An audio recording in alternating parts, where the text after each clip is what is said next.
10 years running, the Sim Auto Racing Association has capped off the calendar year with this event. Through 11 national tour events this spring and summer, we've narrowed it down all to this event, this final major event of the year, the Sim Rap Market Fall Brawl 250. We open tonight with qualifying time trials and heat races, and you won't want to miss a thing. Welcome to Pit Stop TV in the virtual Pensacola, Florida. My name is Andrew Cardinale IV with Zach Murtis alongside, and it's a pleasure to join you for coverage of the Sim Auto Racing Association 1/8 Racing Media National Tour for the Sim Rap Market Fall Brawl 250. Tonight's coverage is brought to you by 1/8 Racing Media, by Sim Rap Market, and by SARA Next Gen Templates, and it's going to be a fun one here, Zach. While the B-roll that you're seeing is at night, I promise we're qualifying during the day. You'll see that here in just a moment. But this racetrack is warmed up with cars on it. We've got some 40 cars, I think, 39 cars. Oh man, by one. 39 cars on the racetrack right now, practicing, getting ready for qualifying and heat racing, and it's going to be a blast. That it is, Andrew. Five Flags has so much potential when it comes to how this short track is laid out. It's a little bit like Hickory. I say that for a lot of short tracks in the country, but this one kind of takes the cake a little bit better. Turns 1 and 2, definitely a little bit different from turns 3 and 4. Obviously hosts some big name races like the Snowball Derby. A lot of NASCAR Cup Series stars have made their names here. They used to host a lot of things like ARCA, ASA. They still host ARCA and ASA. But in any case, this track does not hold back when it comes to the action that it brings. There's so much that goes on at this track.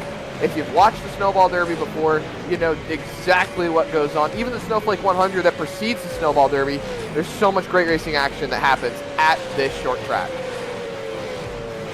And this week is going to be a blast. Already, mini stocks and late models have made their turn around this half-mile facility, racing last night with Ryan Kuhn and Kyle Terzak picking up their wins, respectively, in each of those cars. We almost had the broadcast for that. Unfortunately, it didn't happen. But one day, I promise, we've got mini stocks in the way eventually. It's going to happen at some point. It's one of those cars we've been wanting to cover for a while, but talking about it with Matt Rolfe, we're figuring something out. So I promise, all of you mini stock fans, there is something for you on the horizon. But anyhow, let's talk about this evening. Let's go into the Whiplash and Cam's race details a little bit early. We've got single car qualifying for the top 10 to lock in straight to the feature. 2 heat races. I believe it's going to be the top 6 advance. I'm going to confer with my spreadsheet one more time and just double check that. But we should be taking a total of 22 drivers from qualifying and heat racing this evening and sending them to the feature, with last chance races to happen tomorrow. Now, in the heat races, there's 2 heat races of 50 laps apiece. Cautions will count, 2 green-white checkers if needed, open setup, no fast fixes, the usual deal. The real special part is just the fact that we're qualifying and heat racing. Otherwise, everything is pretty much the same as you would expect for a SARA event. Everything is in the status quo for sure, Zach, and it's going to be a lot of fun.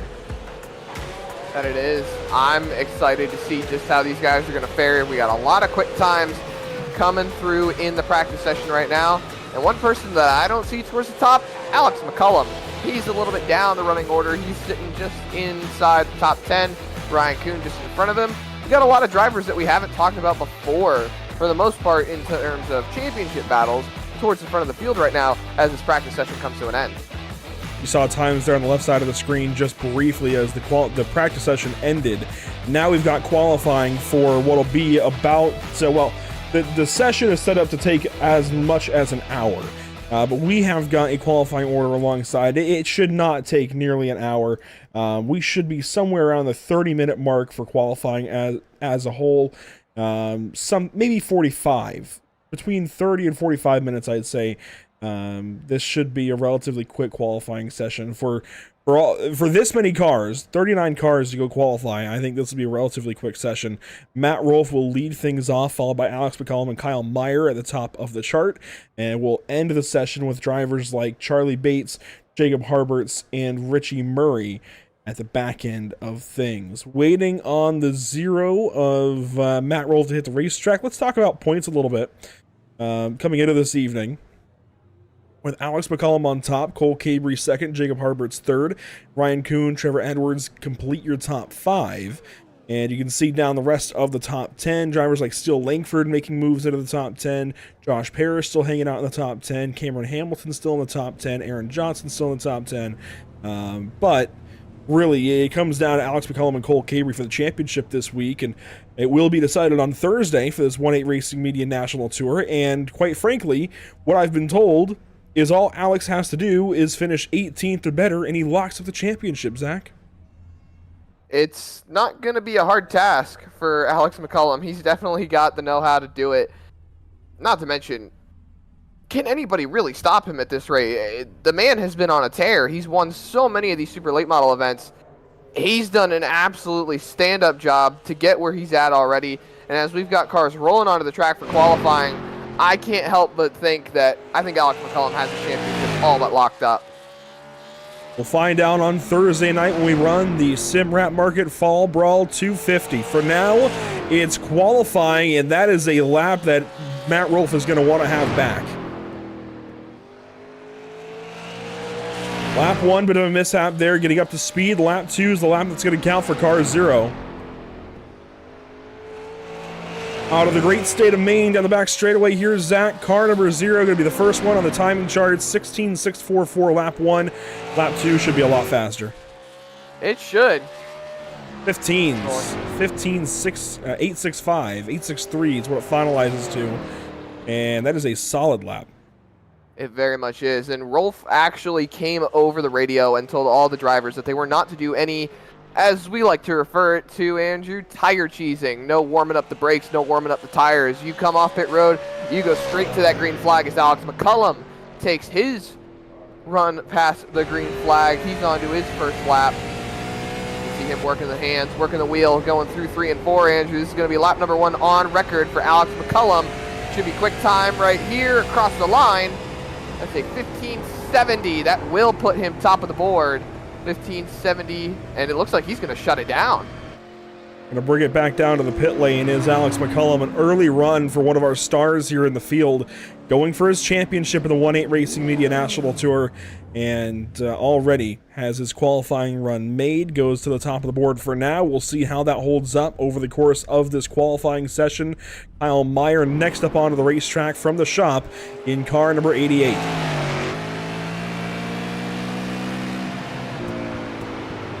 One driver leaves the shop, another driver joins the shop. Alex McCullum out, Kyle Meyer in, and that's a bobble off of turn 2 for Kyle Meyer. That is not what you want to see here early. That's a problem. That means lap 2 will have to suffice. Lap 2 is usually the money lap for most drivers, so I wouldn't be too worried here. It's a 16.58. Now coming through 3 and 4, Kyle Meyer is going to stick that Chevy nose right there on the white line, brings it across. 15.89. That's going to put him still behind Matt Rolfe in terms of qualifying times. He's going to shut it down, bring it back to the security of the pit lane. And next car up on the starting order, Deegan Smith. That it is. And we've seen this name from the Misfits on Mondays a couple of times through the summer of 2024. From Ryan Kuhn Motorsports, Deegan Smith in the 15 car. It'll be interesting to see how Deegan melds with this SARA field. I think he's probably been running contender if I had to guess. But we haven't seen much of him on Thursday nights or even Tuesday or Wednesdays as we've been running the National Tour on some different nights throughout the summer of 2024. But we haven't seen much of Deegan Smith with this SARA field. Lap 1, it's 4th place. Lap 2 for Deegan Smith.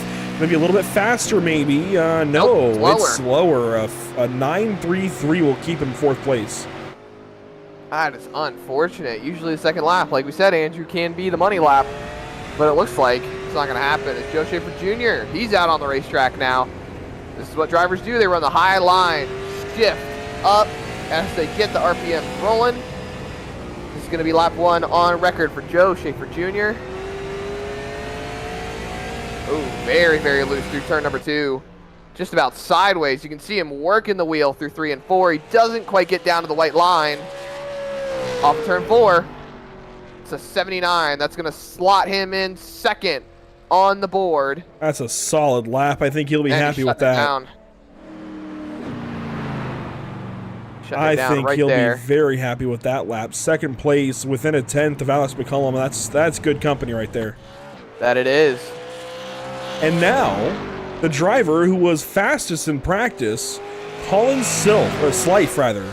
I got the I and L mixed up. That's Colin Slife. Brand new name to me. I've never seen this guy before, don't know anything about him. I see a Cottle Chassis logo on the back end of the car, and if we go to the team graphic, Cottle Chassis is the team as well. Makes a lot of sense then. We'll learn a lot about Colin apparently because he is quick. 15.79. That is good from the get-go. That ties Joe Schaefer Jr. See if he goes faster here, Andrew. He was the fastest in practice. Doesn't quite hit the white line off of 3 and 4, but coming straight to the start-finish line, 84 goes slower. I gotta wonder then if Matt Rolfe had been able to get that first lap in, if he'd be higher up the board right now, or at least faster. Hey, you never know. That's the beauty of qualifying sometimes. The beauty and the mystery, we'll say. On board of Aaron Johnson. Next car up to qualify. After Aaron, we'll have Justin Crowe, Joel Smith, Dylan Bates, and Noah Boucher.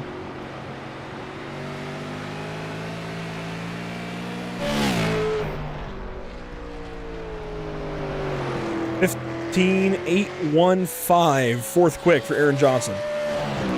Respectable lap right there. I wouldn't bat an eye over that one. Coming back to the line, 15.88 goes slower second lap. A lot of drivers seem to be peaking on their first lap, Andrew. That's how it looks so far. I'm surprised by lap 1 being the lap of record for a lot of these guys. We'll see what Justin Crowe can do from RKM. Justin's always got a good-looking paint scheme on his car. This week, nothing different.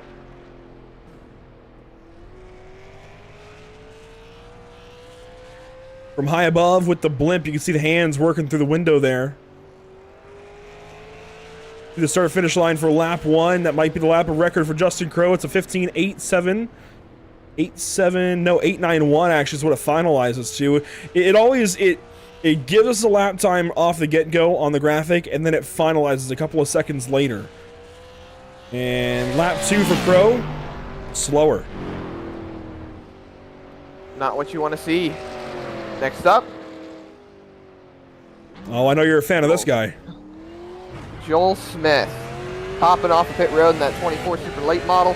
And, you know, we've had the pleasure of covering a lot of races with Joel Smith, and you know, back when it used to be Pain Belt Legends, or when we were doing official splits for EPI when they sponsored some of those races, we got to see Joel race a lot. We got to see a lot of drivers race, including notables like Parker Retzlaff.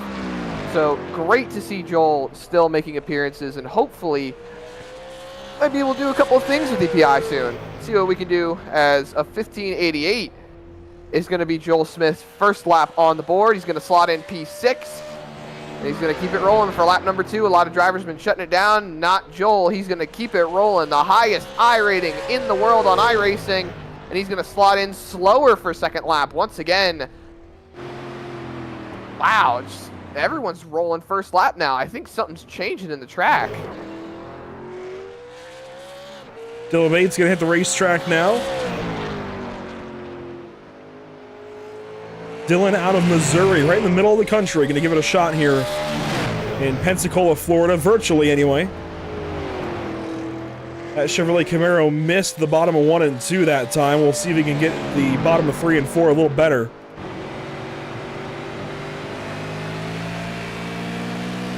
First lap out for Dylan Bates, a 15.880. Well, 8.79 is what it finalizes to. 7th place, grabs the wall. That's going to be it.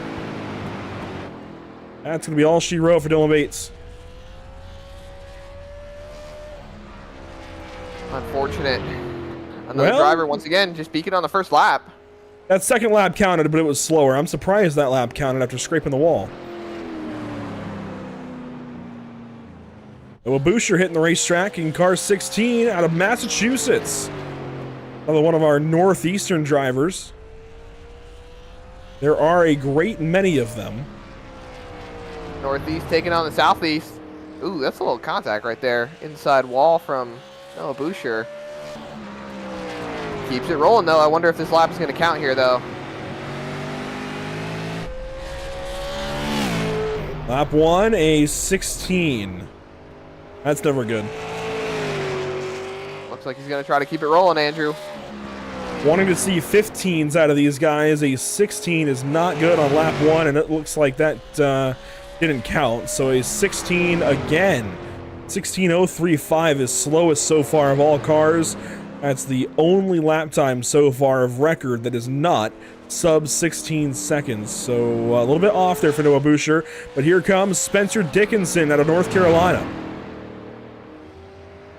We do love to see some North Carolina faces around here. Just saying. Maybe a little biased there, but hey. Spencer Dickinson takes the green flag for the shop. Rolling down the back straightaway. You don't spend too long going straight at this track, Andrew. It's kind of like Chicagoland in a way. You're always turning, or Richmond in a sense. That's going to be a 15.78. That's going to slot him in. Second. Yeah, second place. Let's see if he can go any quicker. Dethrone Alex McCullum. He's going to bring it back across the line. First lap's always quick for these drivers, and it's going to stay that way. 15.82 for Spencer Dickinson. And that's a good indication as to the speed that the shop has. If he's quick, I mean this in seriously the best of ways, if he's got speed here this early in this qualifying session, I would watch for the rest of the shop drivers to have something as well. They will likely be faster or around that time. I mean, we've got guys like, I believe Cole Cabry's still with the shop.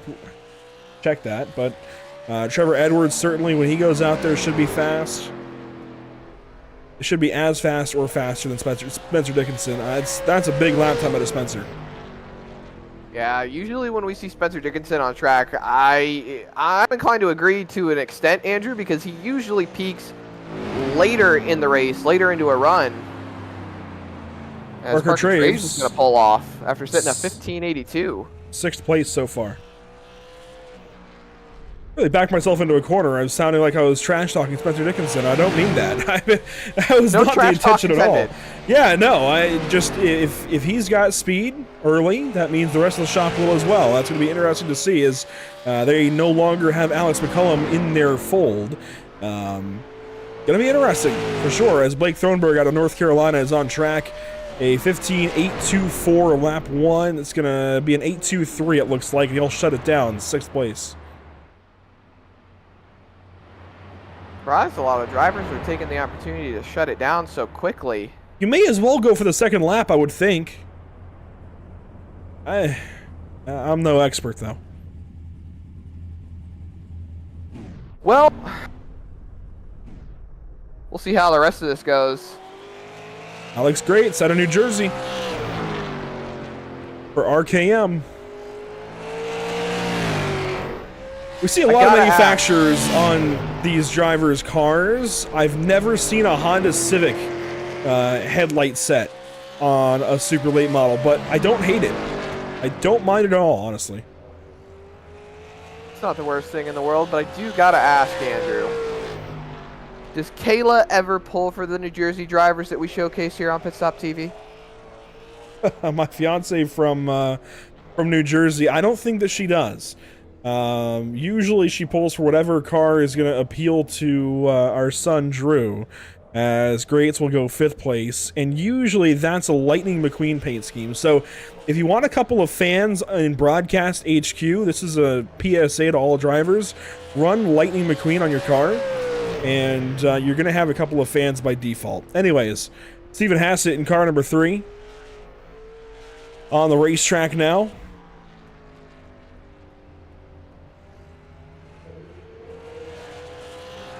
From Matt Jules' Speed Shop, a 16.39. Wow, a 4.1 even. It finalizes slower.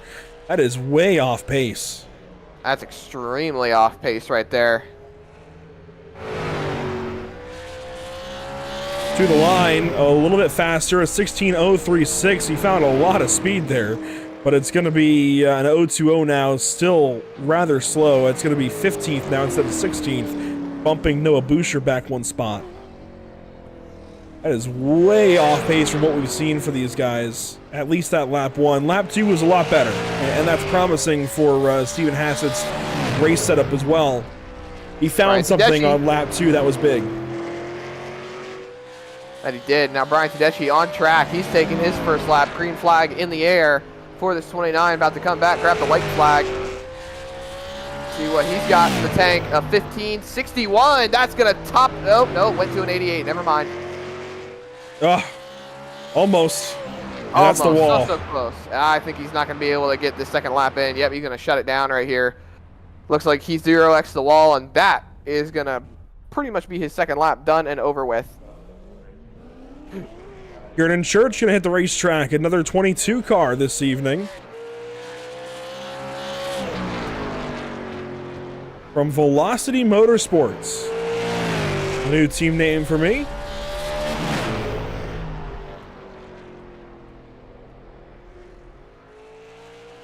See what Kieran Church has in that number 22 Toyota Camry. Gonna run the high side lap 1. I don't know if that's the greatest idea. We have not seen lap 2 pay off for these drivers. Lap 1 gonna be slow as a result of that. A 16.3, and he nailed the apron down in 1 and 2. Gets the wall there on the backstretch. This is gonna be an off lap, I think, for Kieran Church. It's gonna be a very off lap. Brings it back across the line. 15. No, it's a 15.9. 16th quick out of 18 cars.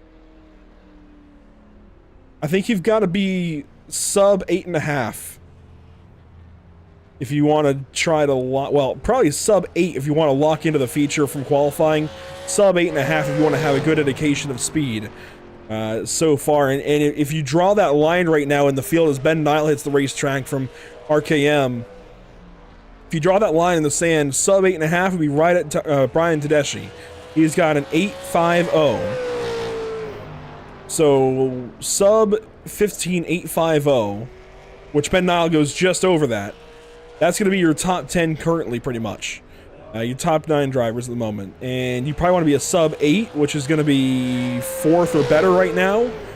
And if you want to try to lock in through qualifying, which again, we're only taking 10 cars from qualifying. It's a slim amount of cars moving straight on. Only 10 out of 40. That's a quarter of the field. That's very tight. That's incredibly tight. That's probably one of the tightest qualifying formats I have ever seen in my life get used.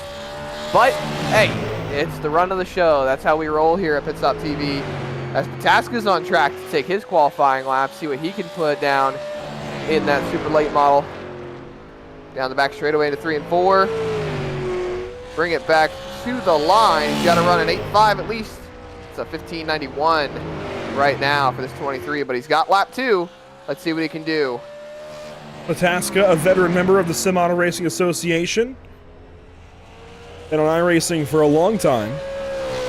And lap 2 picks up 15.867. That'll be good for 12th. That's getting closer to that 8.5 mark, that 8.50 mark. Sub 8.50, I think you're doing all right. Old Cabry now on the racetrack from the shop. This is going to be a pivotal lap time. That it is. Can he unseat Alex McCullum? We'll have to see, Andrew. Oh, he drifted lap 1. That's a problem. He's still got lap 2. He's going to throw away lap 1. Brings it back to the line. Obviously going to be a slow lap. Down into turn 1. Get those left sides set right down on that white line. It's a 16.60 lap number 1. Obviously throw away, like we said. Comes back through 3 and 4. Can he take Alex McCullum off the board? 15.82. No. Oh, man. That's going to put him right around Thronberg. 9th quick. And you know what? That's still sub 8.50. It's an 8.40 when it finalizes. Not bad, but not good, I would say, for Cole Cabry in terms of what we expect from Cabry.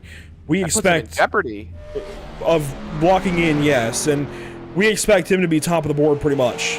So to be that little bit off, that is not alarming, I would say, because we saw the mistake on lap 1, but it is definitely concerning. Not out of his usual playbook. Here's Eric Tracy in car 67, a 16.002, lap 1. That's 20th out of 22.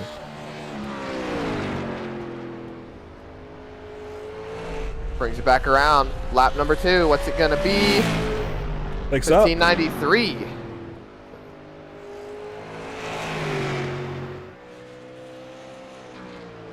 Picks up on lap number 2. How about Kyle Turzak hitting the racetrack? Oh man, we see a lot of Kyle Turzak. He always seems to run leagues that Pit Stop TV is covering, from the BRB Racing League to SARA to who knows what else.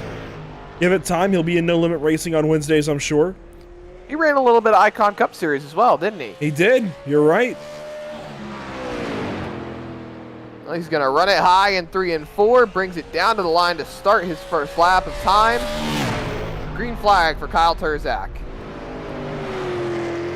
That was lap 1. It's a 16.293. Oh, where am I going then? You're thinking we have a dead lap. It would be cool if we could have a dead lap. Dead laps would actually be pretty nice. Get these guys a chance to warm their tires up. It's a 15.89 for Kyle Turzak. Lap number 2, finalized to 2.88. I just don't think that's the strategy to go with. I really don't, based on who's been fast and who hasn't so far. Yeah. Drivers have done throwaway laps, and it has not really benefited them. Grant Brown out of Minnesota. From Eagle Performance, with Crow Sim shots on the hood, Patriot Media Services on the side of that race car. Enjoy seeing Grant Brown on the racetrack, and boy, is that a beautiful paint scheme. I really like what he's got going on there. Out of turn 4, lap 1 for the 14 car, a 15.852. Oh my goodness, that finalized. Oh man. Oh, 869. It drops down to 15th spot. Thought it was a 42 there for a second. If that had held at an 852, he'd be 11th. And lap 2 right there. Lap 2 is a little slower. 90. So a lot of drivers going a little bit slower now, and I am loving that paint scheme as well. For no particular reason, of course, but Ryan Kuhn now on the racetrack. 72 from RKM. He's had a bit of it, what should we call it? He's had a bit of a lackluster season when it comes to super late models. He was running up front during the Oxford 250. He had some problems towards the end. Well, let's be a little more specific, because he had a great season in the Super Series. A little bit off here in the 1/8 Media National Tour. Great season in the Super Series, a little bit off here in the National Tour. Lap 1, a 15.779. That is second quick out of Ryan Kuhn. That is exactly what we expect out of this guy, and that is why I wanted to clarify. While he's been a little bit off of the National Tour, he was fantastic in the Super Series, went for the championship with Alex McCullum. Yes, he came up one spot shy, but man, he's still the same old Ryan Kuhn down at his core. Second quick so far, and that lap could stand. I'm inclined to think it will, considering how we've seen the other drivers run the course of this, with Jake Grout on the clock now. And what we haven't talked about yet, weather conditions. 72 in the sky right now, 84 on track, absolutely clear skies. It is beautiful. Look around the speedway. Not a cloud in sight. Beautiful conditions for these guys to qualify in this afternoon. As Jake Grout hits the speedway, it's a 15.9, lap 1, 15.919, 22nd quick. The driver out of Vermont looks to go faster. He won't. Finalizes to a 15.98. So not gonna put that car any higher on the board. Cameron Hamilton out on the racetrack now. At number 10 Chevy, he's looking to take it high and run it down to the line to start his lap. We don't have too many drivers left, Andrew. We don't have too many drivers left to qualify, Andrew. Only about 1, 2, 3, 4, 5, 6, 7, 8, 9, 10, 11, 12, 15, 14 cars. I had to count that for a second. 14 cars left to qualify. And Hamilton brings it back across the line. That's going to be a 15.86. Not bad, 14th. That's not bad at all. That'll be a high starting spot for the heats.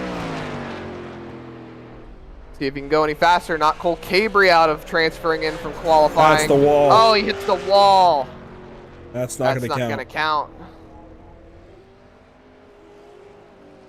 So it's only 13 cars left after Kyle Souza. Once we get down to the last 10, then we'll start locking cars into the race.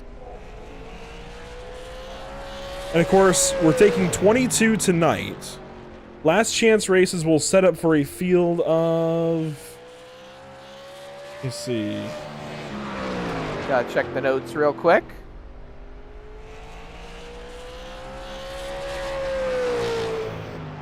You know what? Matt Rolfe actually didn't tell me. If I had to guess, I'd say 30. Maybe 32 or 34 or something in that nature. Been about the normal field size we've seen here. But lap 1 for Kyle Souza, an 8.53. Lap 2, an 8.88. Not bad. 8.5 is the cut line we were talking about, and he's just over that. And that will put him 12th. Yeah, 8.40 is what we're looking at for the cut line right now.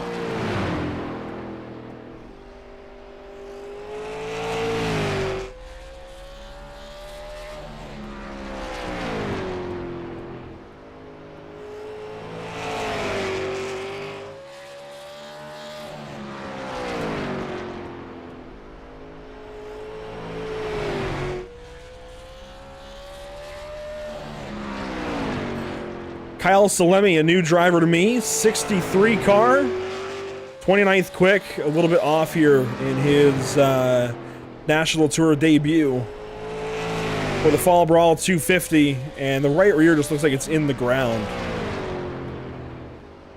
Maybe that's set up a little bit off right now, but a 16.064 is so far the slowest lap turned that will count. And we hate that for Salemi, just wanting to make a name here in the 1-8 Racing Media National Tour, but it's a starting point, Zach. You need to start somewhere, and he'll have the opportunity to go through the heat races and try to make the show. As James Pileski hits the racetrack and slides big time through 1 and 2, hangs on to the race car, though. Be able to regroup here for lap 2. That's a big time slide right there. Gets it back rolling. Lap 1 on the record is going to be a 16.98. That right rear's got to be heated up, so he's going to have a hard time keeping that car underneath him. Rolling through 3 and 4. That's not that's it. A big time wiggle. He's spinning out, Andrew. That's the first one we've seen. And he escapes immediately. That's the first qualifying crash of the night. And it comes late in this session. Brandon Wilkinson now will hit the racetrack. James Pileski going to be locked way out of the feature here in qualifying. 30th quick out of 30 cars. And unfortunate for Pileski for sure. He'll have to come through the heat races. Meanwhile, Brandon Wilkinson, another veteran member of the series, with Epic Media on board that 56 car, that Ford Mustang Dark Horse. Across the stripe here for lap 1, it's going to be a 15.806. That's quick. P6. Really quick. That knocks Cole Cabry out of getting locked in, and it looks like Wilkinson is going to shut it down right here. I can't agree with that one. You got to take that second lap, especially when you're that far down the running order inside the top 10. You're only P6. Not much of a chance of getting locked in at the moment. Keith Jeffrey on track. Well, I believe we can now lock in Alex McCullum and Ryan Kuhn. They're locked into the show, I believe, with 8 cars left to go. Keith Jeffrey, one of them. Across the stripe here, it's going to be a 15.86. As soon as Keith Jeffrey finishes his lap, officially Alex McCullum is locked in. So as soon as Nim Cross finishes, then we can lock in Ryan Kuhn. Are you sure you're seeing the same amount of cars I am? I think so. I'm counting 7 left to go. Because after Nim Cross is Steele Langford, Dylan Calabro, well, how many do you see left to go? Well, let's start there. I got, after Nim Cross, I got 1, 2, 3, 4, 5, 6, 7, 8, 9. Yeah, we're seeing a different amount here, that's why. So there might be cars that are entered that didn't actually join the session, maybe. I don't know. We'll roll with it. It's all live anyway. But Nim Cross, a 15.981. That's good for 28th quick. Gonna go for lap 2. The iRacing Special. Let's see what the 07 car has. Across the line, that's a 15.97 for checkered flag. Hey, he picked up lap 2. Just a wee bit. And we'll go 28 still. Still Langford now to hit the racetrack, and I believe we can now lock in. So based on what the broadcast is seeing, we're seeing 7 cars left to qualify. No, 6. So for the broadcast, we can lock in the top 4, which is McCullum, Kuhn, Dickinson, and Schaefer. We'll see if that changes. That's all tentative. From my spreadsheet, the drivers that I'm not seeing, Dylan Calabro. Wait, no, Dylan Calabro is here. I don't think Kyle Heaton is here. Charlie Bates is here. There are a couple of no-shows, those being Corey Bodie and Kyle Hedden. There we go.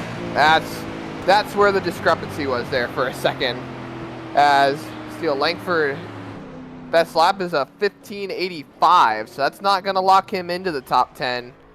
It's going to slot him in around 15th. Last one in, Parker Trades, and that's a 15.82. So Calabro's looking for at least a 15.82 to lock himself in. It's going to be close. Green flag. Dylan Calabro here from the 71 car, and Ryan Kuhn Motorsports a little bit high there in 3 and 4. To the stripe though, 15.927. Not good for the top 10.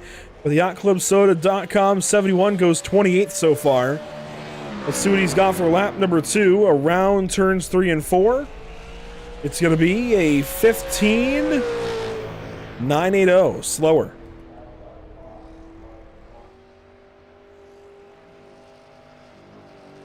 Four cars left to run. Jacob Harbert, Devin Rogers, Richie Murray, and Charlie Bates. Not exactly in that order. And oh, hello. I've got my favorite paint scheme of the week. Devin Rogers with the 25. He's got the Joker on the side, all Christmased up. I'm not going to lie to you. For a second, it looked like Legos. Legos? These are Christmas lights. I might have not really been thinking correctly on that one. I see a lot of random colors. I think Legos. Well, 35th quick. He wishes it was Legos. They might go a little faster on the racetrack. That is sour. Lap 1.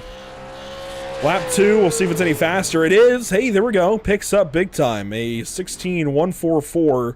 Still, though, 35th quick out of 36 cars. I'm going to be looking for a lot. Quicker. Going to be looking for a lot in race trim. Well, we still got the heats to go through, so there's plenty of ample time to get that car where it needs to be. We've got the Richie Murray. Richie Murray on the racetrack now. Only a couple cars left. Then just Jacob Harberts and Charlie Bates left to go, but Richie Murray lap 1. Let's see what it's going to be. Sideways out of the corner, hangs on. 15.890. What could that have been if he had just kept it straight? That could have been a better lap. That could have been an 8.7 or so, I feel like. 8.6 even. And been closer to the top 10. It'll be 23rd quick for Richie Murray, as is. Jacob Harbert's then able to go. 2 cars left. Only 2 remain. Harbert's now takes it high through 3 and 4. Green flag for the 80 car.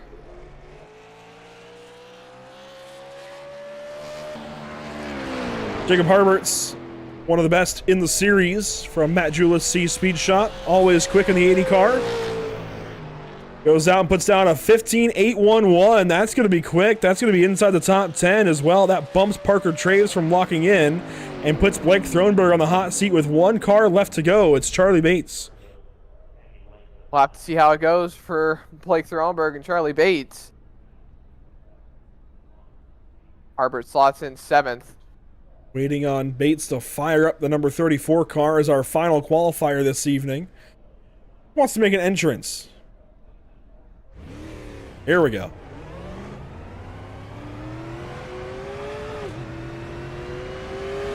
They're driving up out of the pit lane. Now.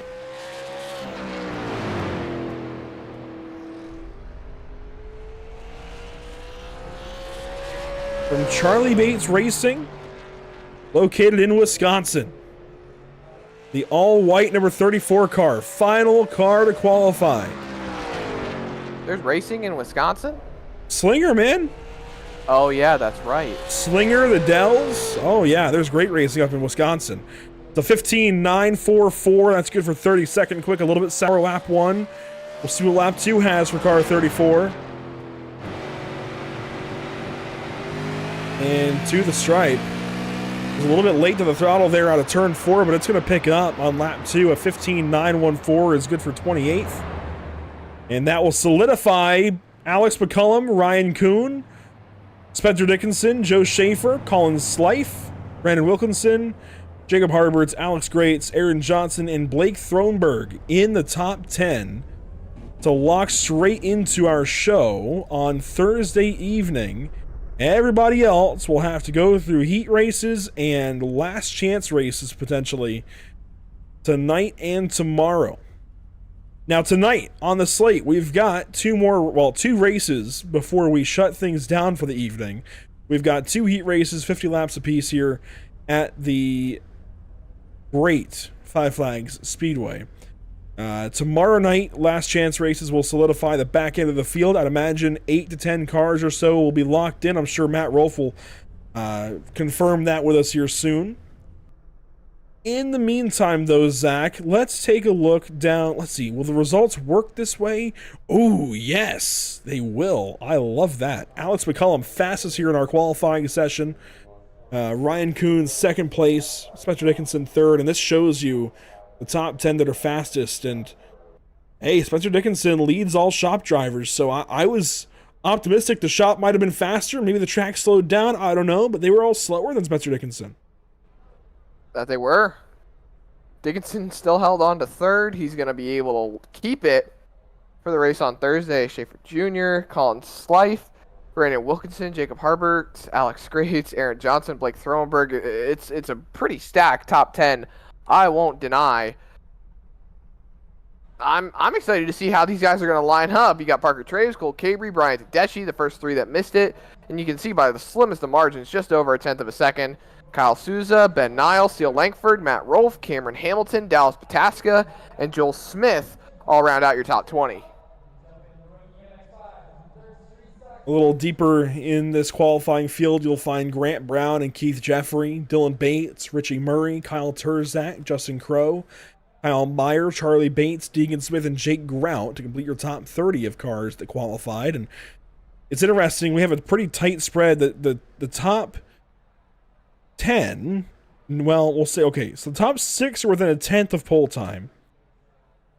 And then it takes all the way down here to 28th to get to the next 10th behind. It's insane how close these guys are together, if that made any sense at all. But a very tight field, that's what we're trying to say. Very, very close in lap times.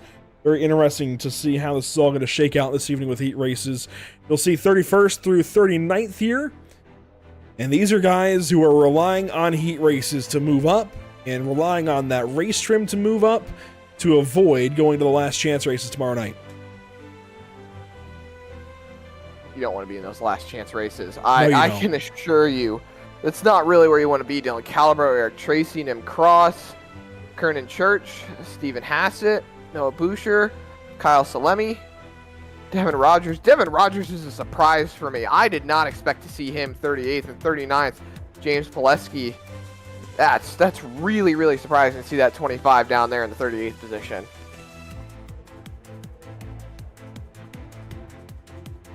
We're going to poke Matt Rolfe about how many cars transfer out of tomorrow's last chance races, because we want to be exact here. I want to give you guys the exact information as opposed to just speculating.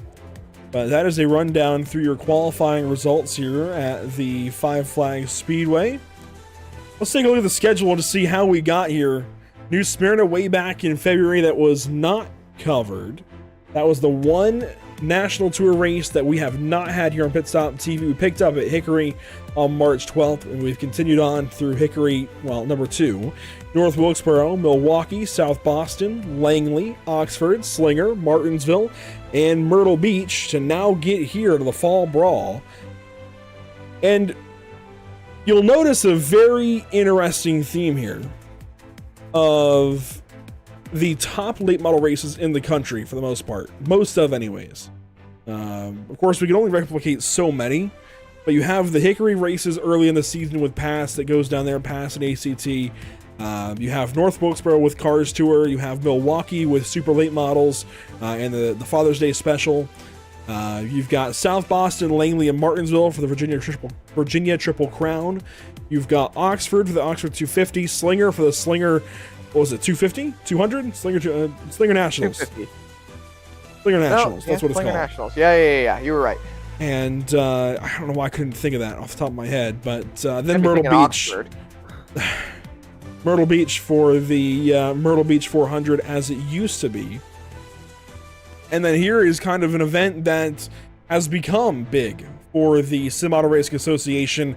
10 years running now, the Fall Brawl for the final event of the National Tour schedule. This is exactly what the Sim Auto Racing Association wanted out of this series, to run the biggest late model events in the country over the course of 2024. And boy, what a trip it's been. You can catch all those broadcasts on our channel. Maybe watch a couple of them real quick, skip through while we go to a quick break, or stick with us here. That would be ideal for sure if you stick with us for heat racing coming up.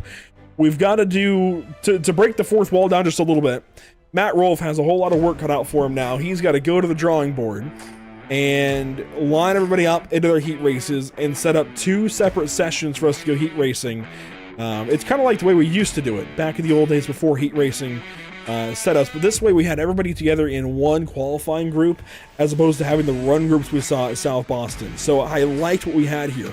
Everybody was in one group, easy to follow along, easy to see everybody, and it all just made sense. Then we're going to go heat racing here in a few for 2 races, 50 laps apiece, and then we'll be done for the night. Qualifying, last chance qualifying races tomorrow.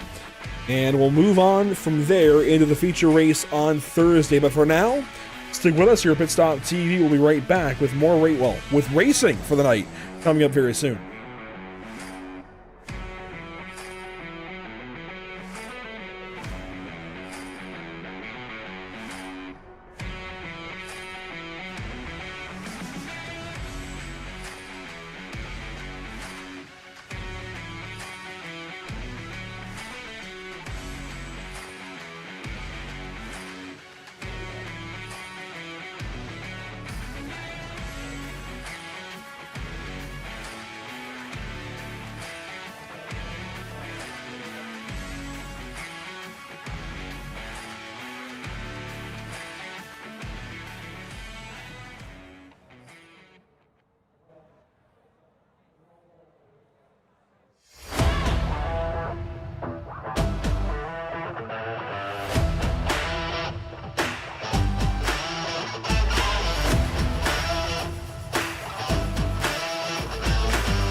Welcome back to the virtual Five Flags Speedway as we get ready to go heat racing here in just a few short moments. Going to be an exciting evening for sure. 50 laps coming up for race conditions. Let's take a look at Whiplash Simcam's race details. We just wrapped up single car qualifying, and that is now in the books with the top 10 advancing. This heat race will send 6 to the feature. The second heat race will send 6 to the feature, and the LCQ tomorrow will send 6 to the feature. Then there will be 3 provisionals that send 3 more into the feature. 31 cars total on Thursday evening. I speculated 30 or 32, right in the middle. 31 cars going to race on Thursday evening. Going to be a lot of fun, and we get to see just who will lock in next as we take 6 out of this 15-car race for heat number 1. Open setup, no fast fixes. Cautions will count. 2 green-white checkers if needed. And Zach, it's going to be a lot of fun. That it is. I'm excited to see how these drivers race each other in this heat race. We saw a lot of these guys really struggle in qualifying. A few of them are still struggling at the moment to get themselves where they need to be. But the race is still on, Andrew. There's a lot of open potential, and there's a lot of drivers looking to lock themselves in. That there are. Going to be a lot of fun to see who can actually make it into the feature from these heat races. Cars on track here in practice. Let's take a look at lap times. So far, fastest in this session, and we anticipate all these guys to be in race trim. Fastest so far is Dallas Pataska, Parker Traves second quick, then Stephen Hassett, which is a big difference from what we saw in qualifying. I'm very impressed with his race trim. He might have been in a race setup, honestly. I don't know. He has picked it up big time. Or truly know sometimes how these guys choose to run it. Sometimes you forget to put your quali setup in. Sometimes you forget to put your race trim in. I've been on the receiving end of that before. It can happen sometimes. You just got to bear with it and roll with the punches. But looks like he's going to be in good company for this race tonight. 50 laps the distance for each of our heat races. We'll see the field here in just one moment as we get ready to go after it. For the first time this evening in race conditions, let's take a look at our starting grid. On pole, Parker Traves, fastest qualifier of this bunch. He will start from first position. Bryant Tedeschi will start from second. These drivers qualified 11th and 13th. Ben Nat'l will start from the third spot. It'll be, graphics are freezing up a little bit. Matt Rolfe in fourth. Dallas Pataska in fifth. Grant Brown in sixth. Dylan Bates, Kyle Terzak, your top 8. Kyle Meyer and Deegan Smith, your top 10. Dylan Calabro, Nim Cross, Stephen Hassett, Kyle Slemmy, and James Pileski complete the field. Just waiting on graphics to come back to me. They've frozen up a little bit. We're having some technical gremlins, as sometimes happens. But it should be sorted out here in just a moment. Well, cars are rolling off. We got 2 laps before we take the green flag. Should be a relatively smooth race for these drivers. 6 drivers to transfer in, like we covered already, Andrew. And the first driver sitting in at the moment, that's going to be, if I'm looking at this correctly, that's going to be Grant Brown in the transfer spot right now. So Parker Traves, Brian Tedeschi, Ben Nat'l, Matt Rolfe, Dylan Pataska, and Grant Brown are the ones that are locked in. And you've got just a couple other drivers. Well, I say a couple, but you've got about 8 other drivers. No, 7. Yes. No, I'm doing math wrong. 9. There we go. 9 other drivers who are looking to lock themselves in to the race tonight. Lights are out atop the pace car, and we're getting ready to roll. We'll turn the music down and turn the engines up and let these guys go racing for the first time this evening. 50 laps, the distance here in heat race number 1 into the restart zone. Off and away we go. We're racing in heat 1.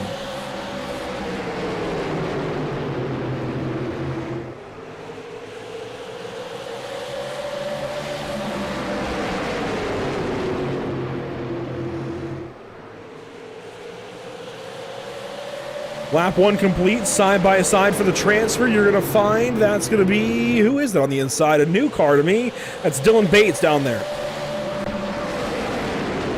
Still side by side as they roll. Now getting single file. Matt Rolfe left to hang up on the top. He's got the 14 and Grant Brown up there with him. But Rolf jumps in line. Excuse me, that's Ben Nat'l in the 14. Now Rolf looking to the inside, trying to move up some spots. Oh, there's going to be contact, just barely.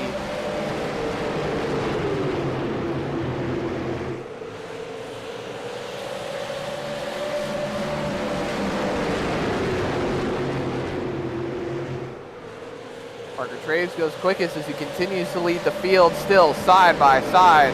That is Rolf and Nat'l. And they're side by side for the transfer spot right behind. That's Grant Brown and Dylan Bates. They are hanging tough on each other. This is your race for the transfer spot right now, ladies and gentlemen. Grant Brown fighting, and Nat'l is in the wall. He's going to drop back. That's going to put Turzak into the mix. So they're fighting hard for that transfer spot. Rolf scooting away, trying to hang on to what he's got. He's fourth at the moment. So you're looking right behind. That's going to be Grant Brown and Dylan Bates as the final transfer spot. Nat'l in the wall once again. Things really taking a shape right now. Now they get single file. Oh, one car out of line. That is Bates right there, right in front of Turzak. Turzak's going to move to the outside. He gets hung out to dry a little bit there by Kyle Meyer. But now they're going to slot in. Bates hanging on to that transfer spot over Turzak. And the fight is on as the rest of the drivers pull away.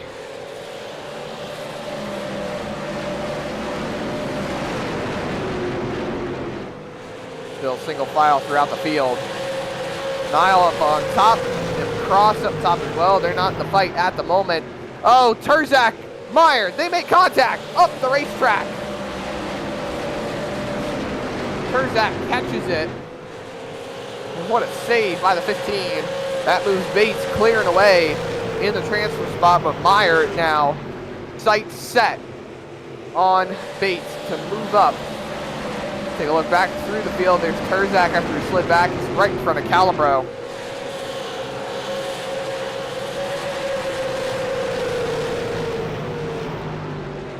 Still holding tough. Single file throughout the field. Everyone out front just scooting away. We're completely single file now here on lap 12 out of 75.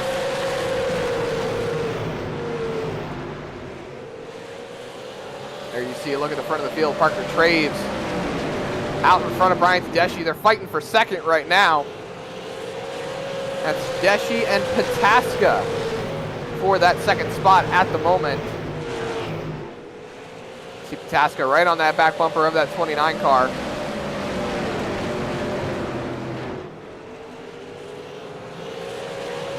Matt Rolf sitting back there in the third spot. He's just, or excuse me, in the fourth spot. Fifth spot, Grant Brown right behind him. He's closing in on that zero car. They're just kind of running their race at this point, keeping it single file. No need to push, you're already locked in, so just let it ride out. Only about a third of the way through this race in the next 10 laps here.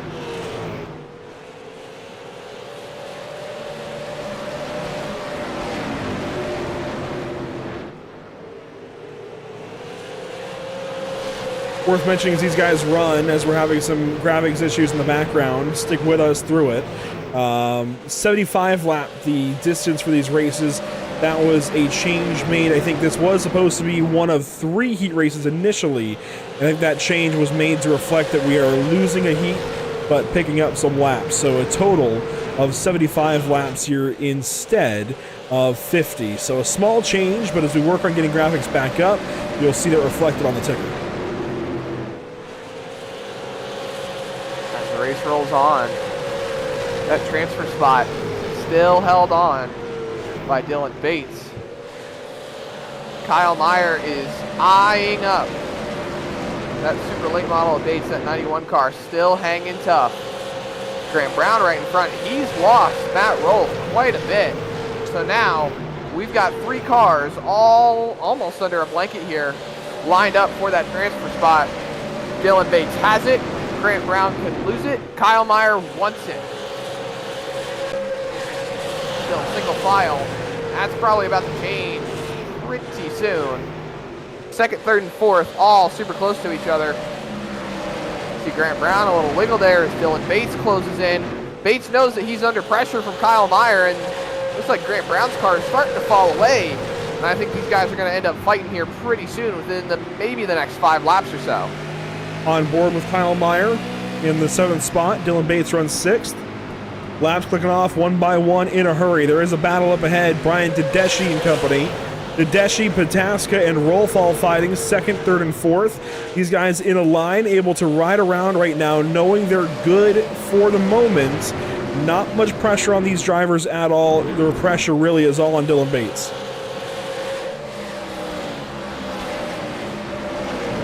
Bates putting a little pressure now on Grant Brown. Brown runs a higher line.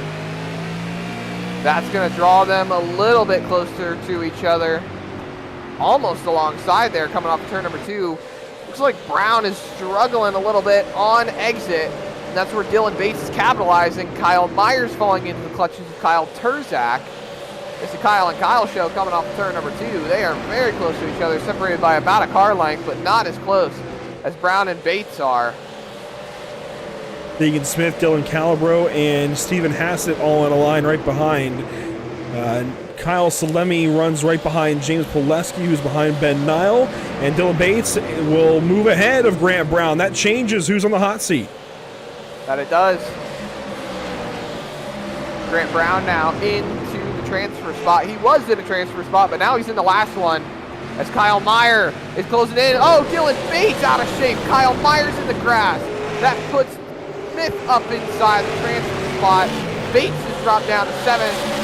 That was a hair-raising mess right there, but Bates is going to get back down to the bottom, try to put that car back into the transfer spot. You got to feel for Kyle Meyer. He dropped all the way to 11th. What an opportunity, though, for Deegan Smith on the outside of the racetrack to move on up and get into a transfer position for the time being. Now on the outside of that 14 of Grant Brown, he's moving forward, and these two both run out of the RKM stable. I know, well, technically, the 14 of Brown's from Eagle Performance, but he's out of the RKM stable realistically. So they likely have similar. Oh, they're in contact! Big contact! Grant Brown's around. Grant Brown hard to the inside wall. Hard contact from Kyle Meyer. And Deegan Smith is collected. Oh, man. All the drivers that really had problems when that initial contact happened. Now you see Grant Brown, he's going to go a lap down. That left front's disconnected off that car. He's having steering problems. He's trying to get the car straight so he doesn't get a black flag for rolling through the pit exit. Fires off. You see that left front completely disconnected on that 14.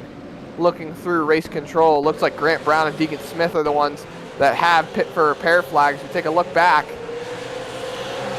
This is the lap before.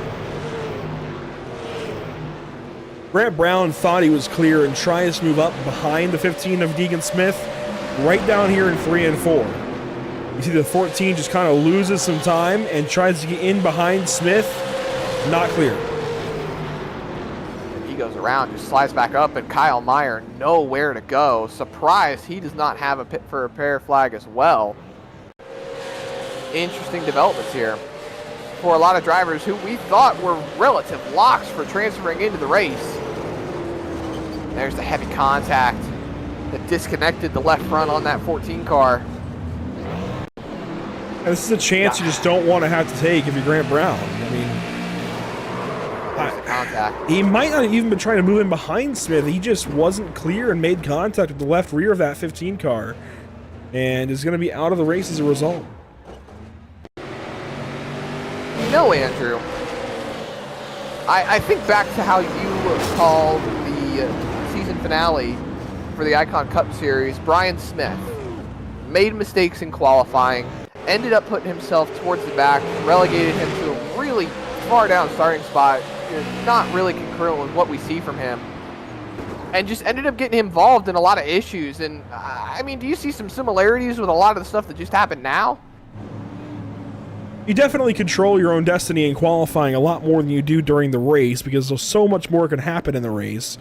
I think it'd be fair to say if I don't think any of these drivers made mistakes in qualifying that were just involved in that crash, but if they had had a few more hundredths of a second, they could have had a better starting spot in this race or locked in.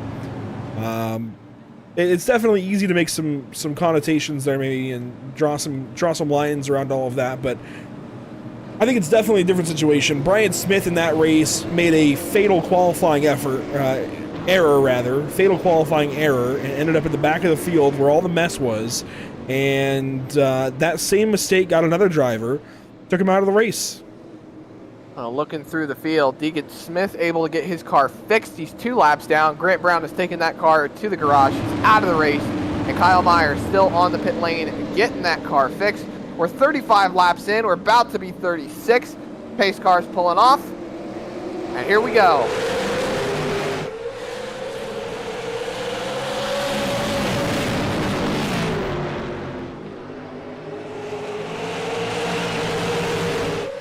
Down the back stretch, Matt Rolfe, Dallas Pataska, side by side.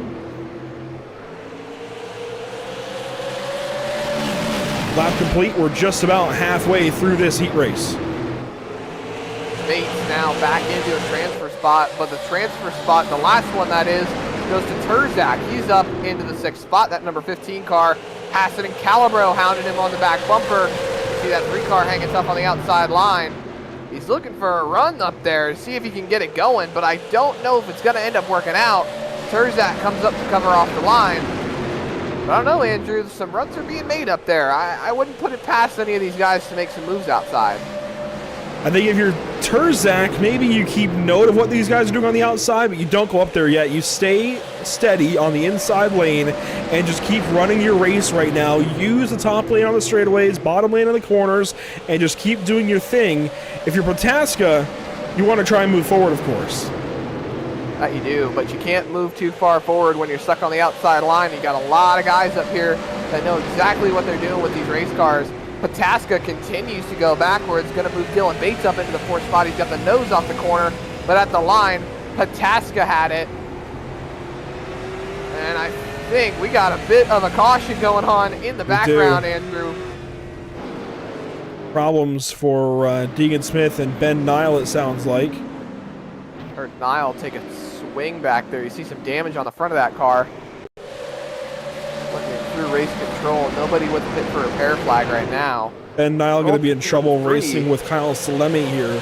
Watch this into turns 1 and 2. Ben Nat'l on the outside lane. 1 car down low. That was Pileski. That made it 3 wide into the corner.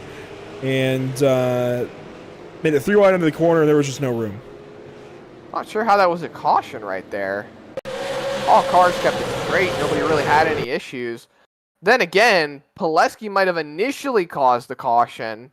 And then this is just drivers checking up, trying to move around him.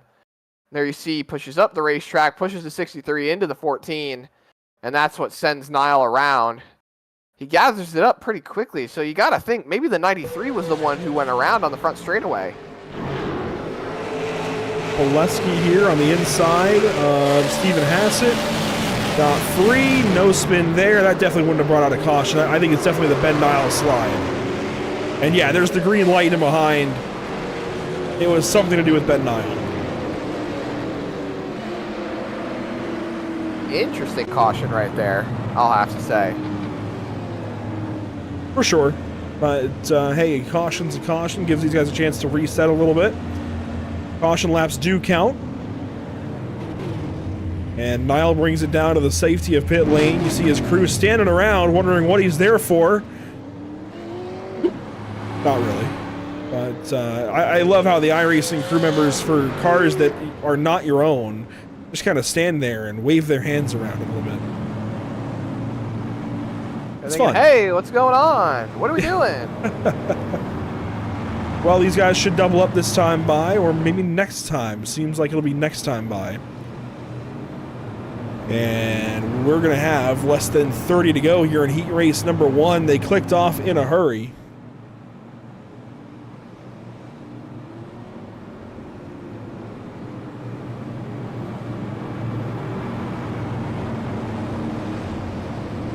One more time, those point standings coming into this evening. You see them on your screen. Alex McCollum on top, Cole Cabry second, Jacob Harbert's third, Ryan Kuhn fourth. McCollum and Kuhn locked into the feature by qualifying. Cabry and Harberts will have to go through heat races, I believe. Or was Harberts locked in the top 10? I don't recall. Herbert's, I believe, locked into the top 10. There you go. So Gabriel will have to come through the heat races, which is going to put him on a back foot for Thursday's feature. We'll, of course, talk more about that on Thursday. Restart zone coming up for these guys, and we'll get them restarted here in just one moment. There is the restart zone. Green flag, back out. Parker Traves off and away.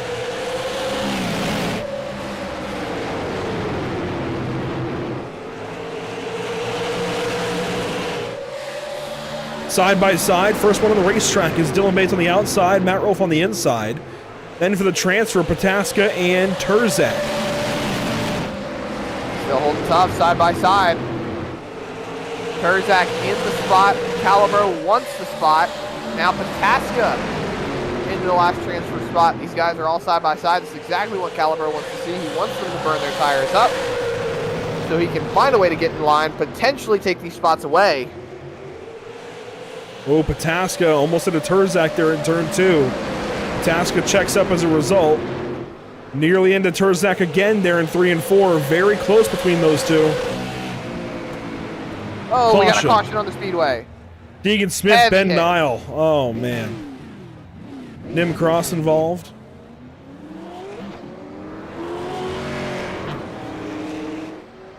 Desperation is setting in for these guys to try and make the feature race.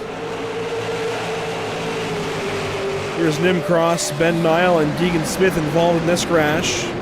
Nim Cross kind of on his own a little bit. It's a little bit... Oh, got jacked up by Ben Nat'l somehow. Interesting.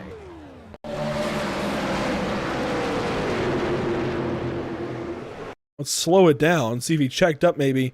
Yeah, he did. You see Salemi get loose, and Nim Cross checked up. Ben Nat'l never saw it. Racing sometimes tends to happen. You just got to have a little bit of on-track awareness, but hey, you can't control everything on the racetrack. Well, let's look here from the cockpit point of view. He never sees that 63 get loose. All of a sudden, the 07's just stopping on his nose. What can you do in that regard? So Ben Nat'l going through it this evening.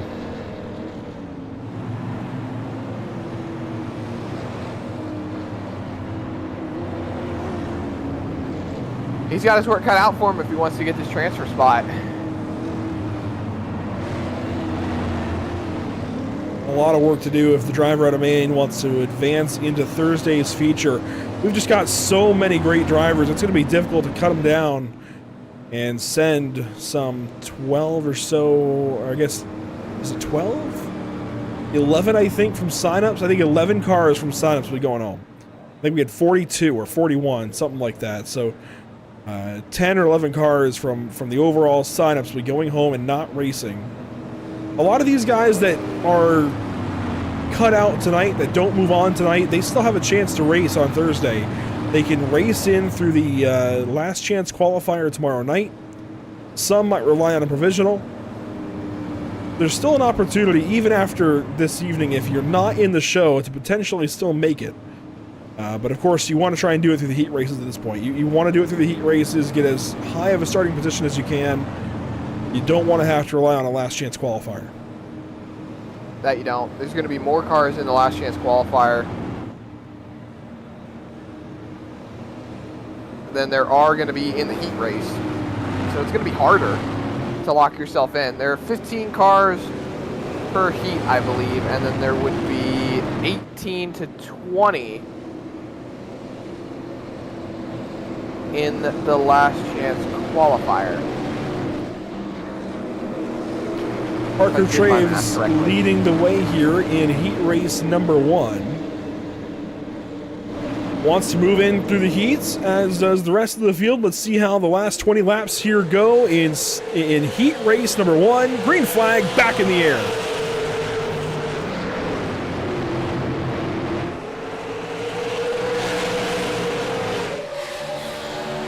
Centered on the fight for 6th. Pataska on the outside, Calibro on the inside. Calibro trying to muscle his way through.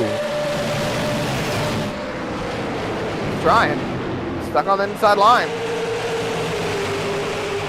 Pataska stuck on the outside line. Calibro has it. Pataska wants it. He's been up there all night long. He's just getting shuffled back here in these last 20 laps. Calibro with the nose in front. Pataska's going to keep on dropping backwards. Hassett now into the mix. Steven Hassett moving up, looks good in race trim. Trying to move through the field. Pataska getting squeezed out of 6th place into 7th. And here comes the 3 car on the inside. Side by side down the back straightaway. Hassett now putting that nose in front of the 23. They're going to stay side by side off the corner. Pataska needs to find a way to get back down to the bottom line and potentially keep himself in the mix as we hit 15 laps to go in heat number 1 this time by. They're side by side for 3rd up there. As the transfer fight fizzles out a little bit, we'll move up. Dylan Bates, Kyle Turzak side by side. This is for 4th position. A little bit of contact there maybe. Bates and Turzak. And Bates just gets gapped a little bit on the front straightaway. Turzak just gets the power down a little better. Same thing there out of turn 2. So Bates will slide back into 5th position. Still hanging tough. Holding on to her. Single file out for the most part now. Tedeschi's still second. You see Rolf, Turzak, Bates, Calibro. That's your top 6. Pataska on the back bumper of that 71 as Turzak goes for 3rd. Contact there. Turzak and Rolf on the front stretch make some contact just outside of 10 to go. You don't want to mess this up for anybody, including yourself. Kyle Turzak, maybe dial it down a little bit. That said, if you can get a spot here, you're moving up 2 positions on the starting grid for the Thursday. So, I get it.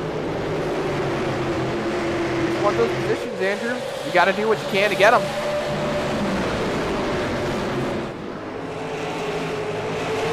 Turzak rolling on through, has 3rd place right there by a nose.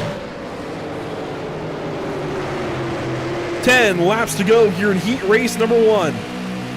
Fight continues. Rolf stuck on the outside line. He's going backwards quick. He does not want to lose these spots that he has. He's been in a transfer spot all race, but it can fall away from you just like that. Bates now looking on the inside of that 0 car. Calibro still has a transfer spot. You see Pataska all the way back there. I wouldn't stay fighting for too long if I was Matt Rolf. If I know that I'm going to be able to make this car stay in front of that 23, then I'm going to say, you know what? You guys can go on by. I'm going to slide on back behind Calibro and keep on holding my transfer spot. You got to be careful with that, though. What if a caution comes out? That puts you in a terrible spot on the restart as Turzak slides at the racetrack there. Rolf tries to go by. Side by side, they stay. It's all taking shape now, Andrew. You got to fight for it. Turzak and Rolf stay side by side. Lap 69 now lap 70. Rolf at the racetrack, 6 laps to go. Coming to 5. Still hanging on side by side with Turzak. 3rd still belongs to Rolf at the line. 5 to go. They're still duking it out. Calibro now, he sees this fight as something that can potentially slow him down. Pataska's closing back in to try and pull that spot back away from the 71 car. You got 4 laps to get back to him. You got to try, do what you can. This fight definitely slowing up the cars behind. So Calibro hanging on to that last transfer spot right now. Pataska might get desperate these last couple of laps. At the same time, Zach, maybe think big picture. You're starting pole position right now for the LCQ. It's the LCQ though, Andrew. I mean, come on. Oh, I know, anything can happen. It's a tough spot to be in if you're Pataska here. 2 laps to go. You can see the spot right in front of you. Do you try and lay the bumper, but do it cleanly? That's usually frowned upon, though. Usually passes like that don't stand here in the SARA Super Series or 1-8 Racing Media National Tour. White flag is out, brought to you by Whiplash Media. Out front, it's all Parker Traves. For the transfer, though, out of turn number 2, Dylan Calibro just ahead of Dallas Pataska into turns 3 and 4. Pataska looking, and it's going to come up short. Parker Traves wins heat race number 1. Dylan Calabro takes the final transfer spot. Solid run for all these guys. And that puts pole position for the LCQ to Pataska. I can't say for certain that he's too happy about that one, but hey, you still have a relatively good shot at putting yourself in a position to transfer into the race. We'll go over the unofficial race results here. Now let's take a look at those as Parker Traves comes home with a 1-second gap back to Brian Tedeschi. You see Kyle Terzak in third. Your full top 10 on your screen. Matt Rolfe, Dylan Bates, Dylan Calabro, Dallas Pataska, James Pileski, Stephen Hassett, and Kyle Salemi, but only your top 6 move straight on to the feature on Thursday. Those being Parker Traves, Brian Tedeschi, Kyle Terzak, Matt Rolfe, Dylan Bates, and Dylan Calabro. Dallas Pataska, the first car out. Like I said, I don't think Pataska's too happy about that one, but again, pole position for the heat race, or for the LCQ. So not too much to complain about in that regard. So he's still got a relatively solid chance at keeping himself in the mix. You know, it's unfortunate you don't make it in now, but he's got Pileski, Hassett, Salemi, Nat'l, Cross, Smith, Brown, and Meyer all joining him. Obviously, Grant Brown, Kyle Meyer, they got involved in that big wreck on the front straightaway. Deegan Smith got himself back to 1 lap down, but wasn't able to get himself in position to transfer in to Thursday's event. One more time, let's look at the schedule here. Race 12 of 12. It'll be 250 laps on Thursday evening, but for tonight, just a couple of 75-lap heat races and the qualifying.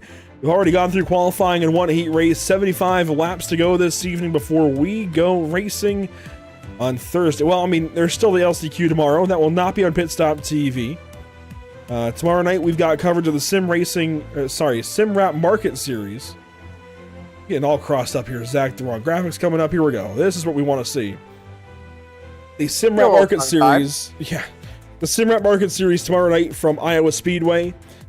That'll be the next broadcast here on Pit Stop TV. Then we go racing here at Five Flags Speedway for the Fall Brawl on November 21st.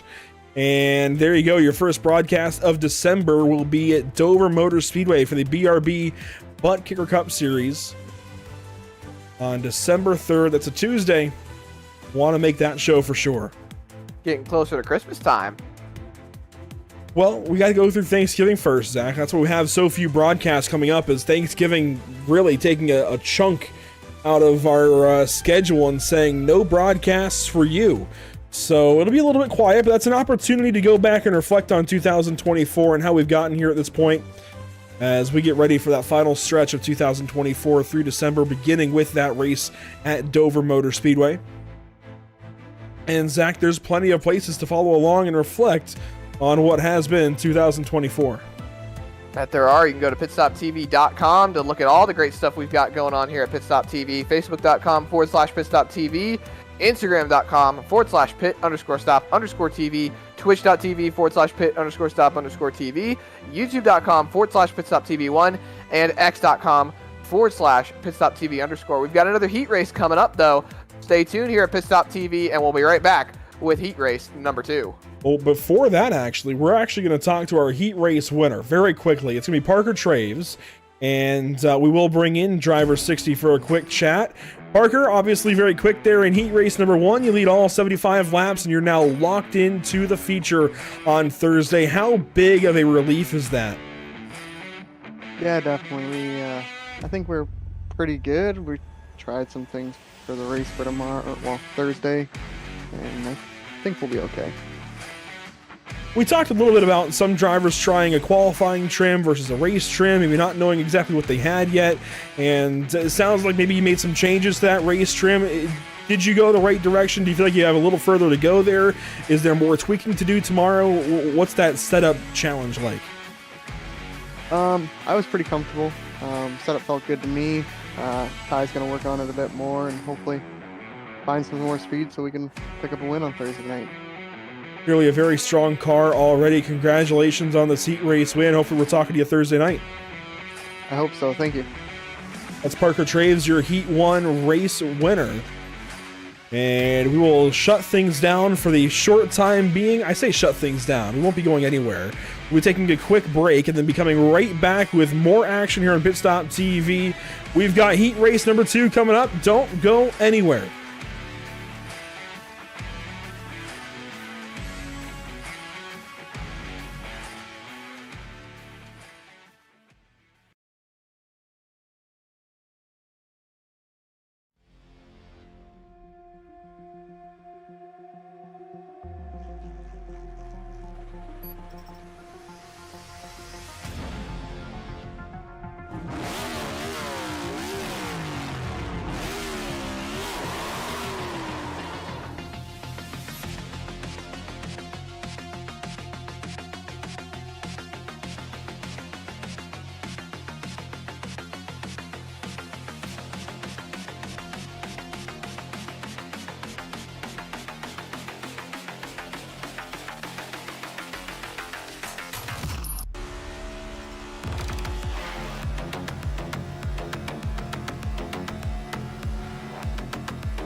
Welcome back to the virtual Five Flags Speedway. Coverage continuing here from Five Flags as we get ready to go for heat race number 2. A half-mile in length here at Five Flags Speedway, but so much more in the pavement and around these bumps, Zach. Over these bumps, around the corners, who knows, whatever it is.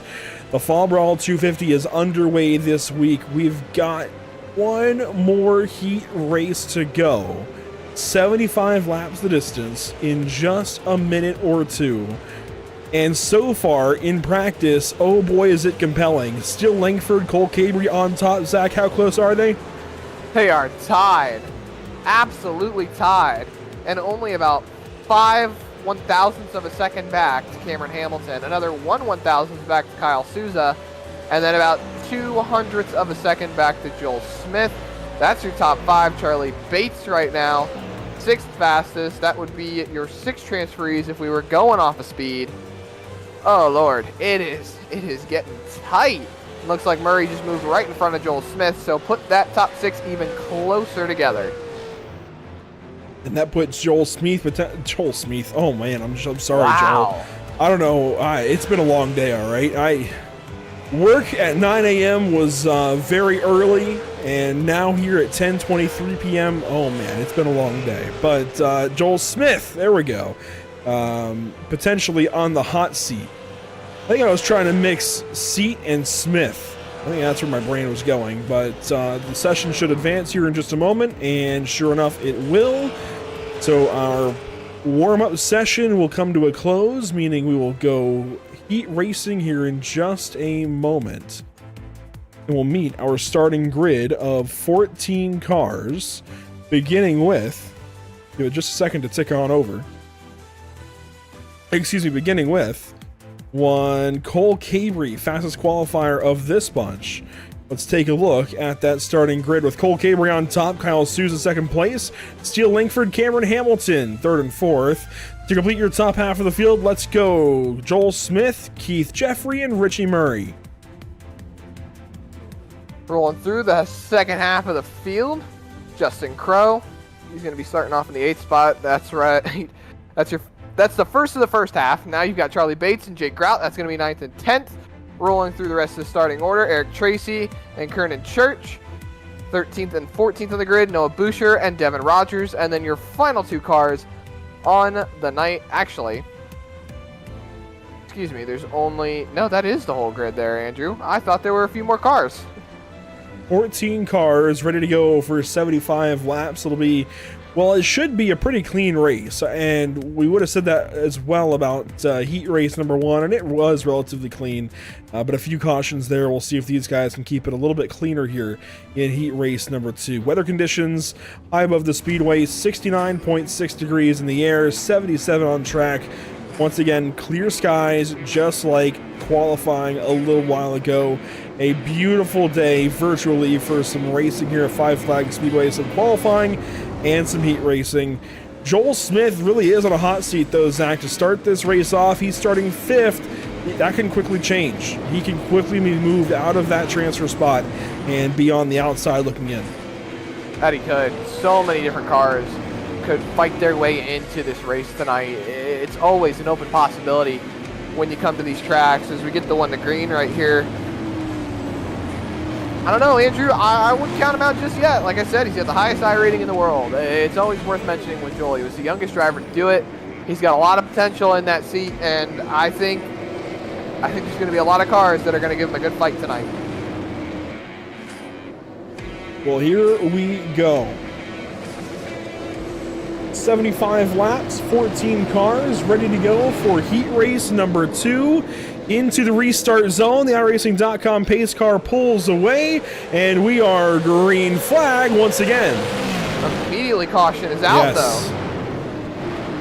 Yeah, immediately a yellow.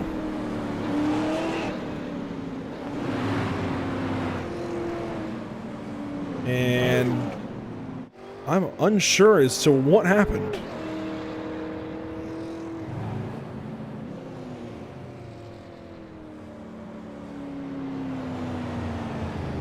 Keith Jeffrey is off the pace.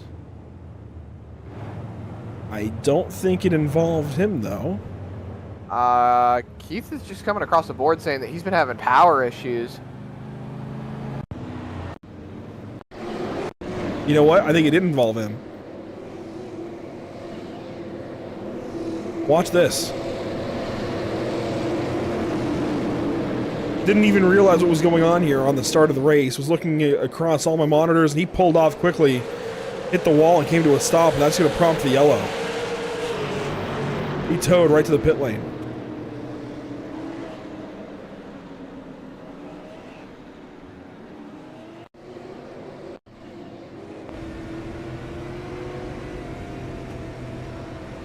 Interesting plays here.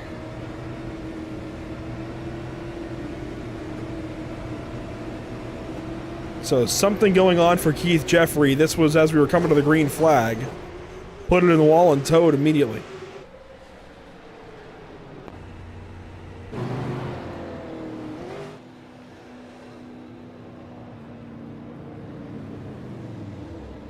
Unsure what's going on as we work lap 3. Looks like Jeffrey's in the pit lane now, too. Quick check on the damage, and he's going to roll off. Now the timer on the screen is reflecting the session time. It'll be a lap race, though, as we await the Keith Jeffrey situation to be figured out.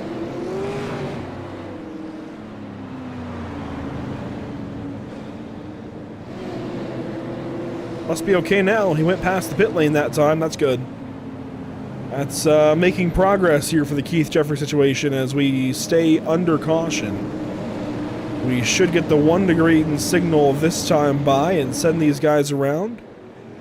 One more look at upcoming broadcasts here at Pit Stop TV. Next up, Iowa Speedway tomorrow night for the SimRap Market Series. From the SimRap Market Fall Brawl 250, the SimRap Market Series at Iowa Speedway tomorrow night. It'll be race number 6 of 18. We're hitting the 1/3 mark. Catch myself and Scott Shive on the mic for that one. Should be a lot of fun. And then Thursday, we go racing for the Fall Brawl 250 right here at Five Flags. The field is doubled back up, ready to go racing this evening. Let's try this all over again. Restart zone, green flag, back in the air. Let's try this one more time.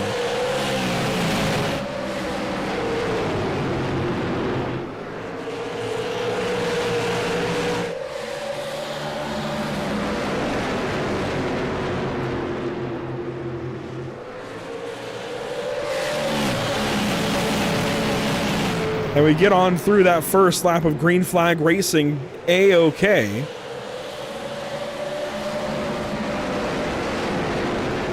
Everything seems in order. It looks like these guys are going to get it all single file for the most part. Kyle Souza had a really bad restart. Cost him a little bit as he slides in right behind Steele Langford, right in front of Joel Smith. Transfer spot, Crow in that 86 car. He's got Murray hounding him though, trying to see if he can put himself up there inside that top 6. It was Richie Murray for a moment. Murray lost that 6th position. Falls back now to 7th and battles with Jake Grout for it. Grout wants 7th for that 49 car, wants to move into the first spot out.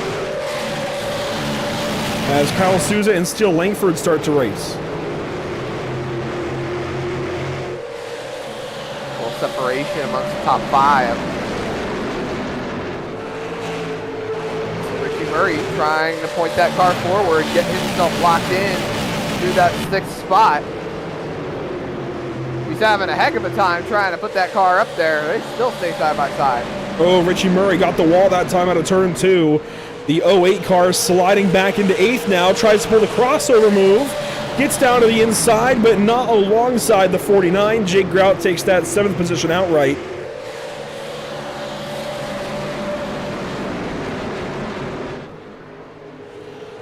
So move Grout up 1 spot. Kieran Church just had a moment. We were single file and then this happened. I keep trying to say we're single file and all of a sudden racing starts right back up again. Now there's 2x2 all the way back here. These last 2 rows. Keith Jeffrey trying to get himself back up there. Keith Jeffrey started in one of the transfer positions, started 6th. He's down into 11th now, as Boucher and Church get cleared up by Devin Rogers, who moves into 12th spot. If there was a paint scheme contest this week, I think it would go right to Devin Rogers, I gotta say. That is a beautiful 25. Very Christmas themed. As Boucher's got a problem, he was sideways off the corner. Falls back to the final position here nearly in heat race number 2. Joel Smith's going backwards. He's down to 5th. Now he's at risk, putting himself in the hot seat right there. And Justin Crowe falls out of the top 6 for the moment. Big Grout's moving up now.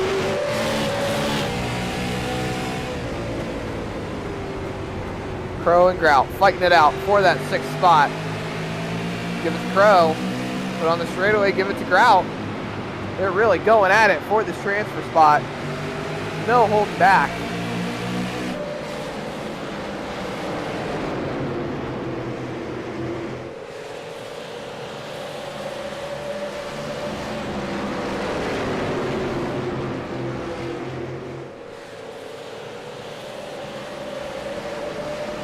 Touch, little wiggle. They stay side by side, Grout and Crowe.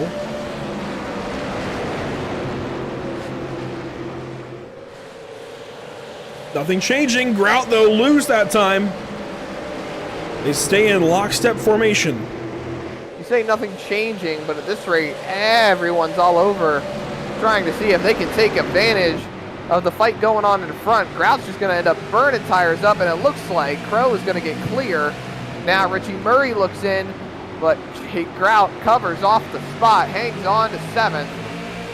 He won't be transferred in with that spot, but he'll be sitting pole for the LCQ. Well, Grout would now sit outside pole. And here comes the Richie Murray machine on the inside. Don't know much about this guy, but good to see him running well here in this heat race. Working on a transfer position here. Would have to get by Jake Grout and then go back to work on Justin Crowe to get into the transfer spot.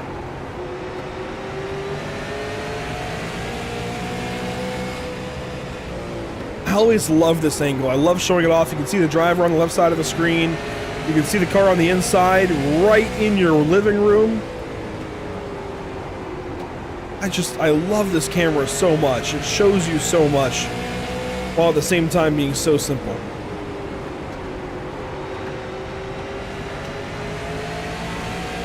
A lot of great camera angles. Love to see it. Whiplash Sim Cams. Absolutely picture perfect for everything we got going on Pit Stop TV. And picture perfect now as Grout continues to fight on that outside line. Richie Murray poking that car down on the inside line. They're going to stay side by side, giving him a lot of room. Jake Grout is trying to set himself up for a good run. And now the fight heats up in front. Joel Smith trying to go back through. Cameron Hamilton stuck on the outside line. And now he falls down to the 6th spot. Grout to the inside for the transfer spot.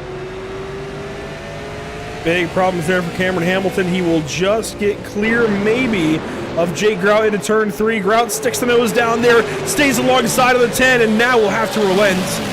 That moves Justin Crowe up in position, Joel Smith as well, and puts Cameron Hamilton on the hot seat. Here comes Charlie Bates on the inside of Richie Murray. Bates moving forward. Oh, never mind, he's around. Run stretch, lap 30. First caution of the night. Well, for heat race number 2, that is.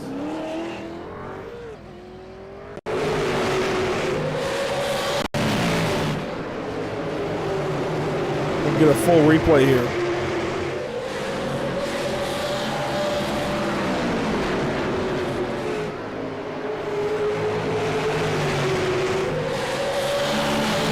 Just got loose, stacked up. And that was, who was that? Eric Tracy that got him sideways. Nothing Eric Tracy really could have done.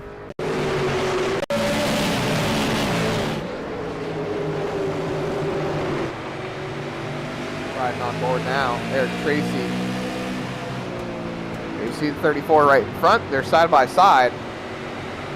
Just taps the apron. Tracy gets out of the gas. I mean, he did what he could, but not much to be done when someone's spinning right off your nose.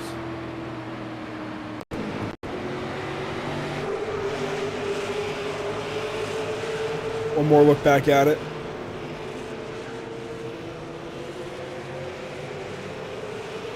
Top Bates get to the inside there of Murray.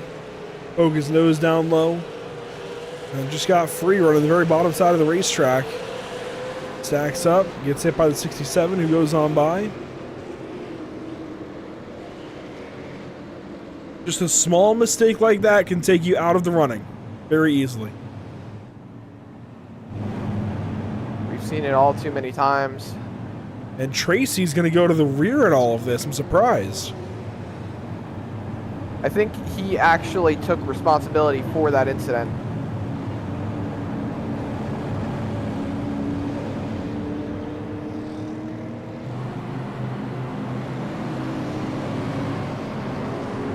To the rear for Eric Tracy. That's going to make his fight to the front a little bit tougher.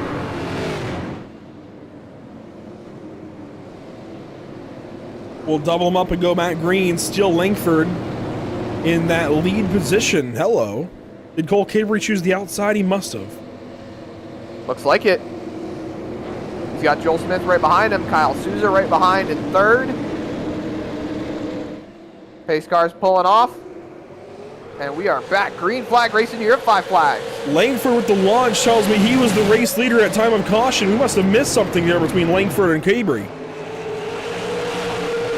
We're going to have to take a look back through on that one.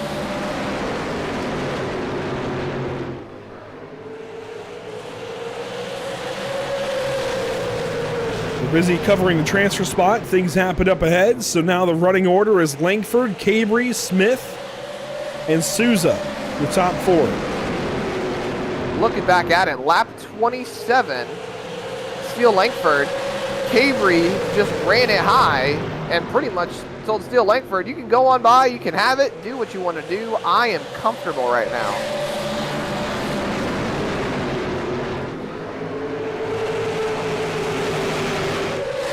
Well in the back, or the midfield anyway. This is the battle for a transfer position. Cameron Hamilton, Jake Grout side by side. Justin Crow in there as well, just to spice it up.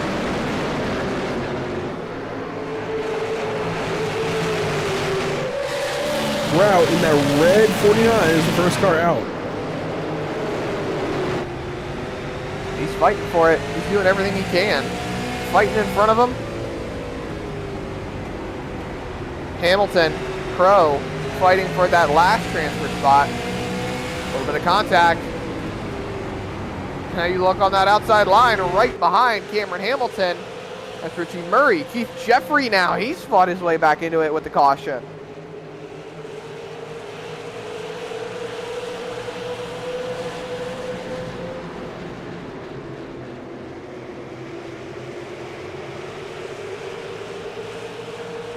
Jake Grout now moving up ahead. He's got the advantage over Cameron Hamilton as this battle. Whoa, whoa, whoa, that was close. That was some contact between the 10 and 49. Everyone keeps it straight, keeps it rolling. We stay green. And pass made. Murray now into 7th. Cameron Hamilton on the outside looking in. If I recall correctly, we were very impressed with Cameron Hamilton's qualifying run.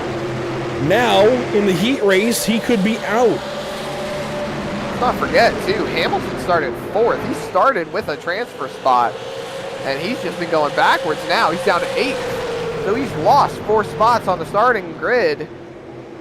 And we've got just over 30 laps to go. We're past halfway.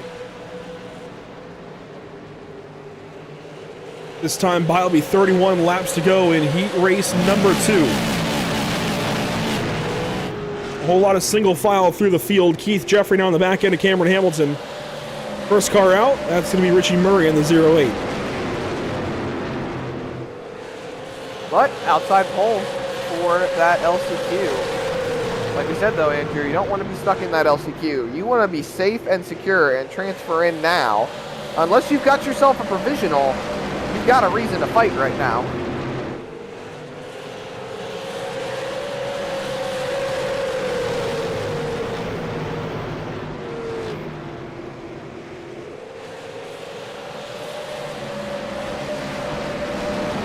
Single file through most of the field. In fact, looks like about all the field. Yeah, single file all the way through right now. Just logging laps, getting through this heat race. Inside of 30 to go. Not much to do right now unless you feel lucky and want to use that bumper, Andrew. That's a very slippery slope. It can cause a caution. It can get you a penalty. One thing I've always shied away from. You know, if the racing's going good, I see no reason to use the bumper. I've had spotters and driver coaches alike tell me, you know, you gotta not be afraid to use the bumper. Well, the thing that I just look at them and say is, well, I would rather hold on to my spot and either get lucky or potentially have a shot to turn it around rather than cause a caution, get myself sent to the rear, and throw away all the hard work that I've done for myself. Yeah, risk over reward.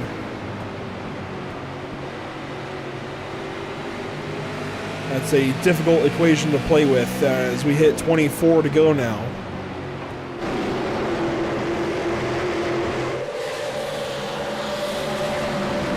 Hey, Paul Martin out in the chat. Well, Paul, what you've missed so far is some qualifying earlier on this evening, single car qualifying, where we locked in 10 cars through that session. Then you've missed one heat race. You check in here for heat race number 2. If you're just joining us like Paul Martin, this is heat race number 2 of, well, 2. We're taking 6 from this heat race and advancing them on to the fall brawl here for the Sim Auto Racing Association. That'll be Thursday evening at about 9 Eastern, 250 laps here at Five Flags Speedway. A little bit like a winter derby. We're on board with Richie Murray. He's now starting to use the outside line. He sees they're stacking up down lows, trying to use his options here.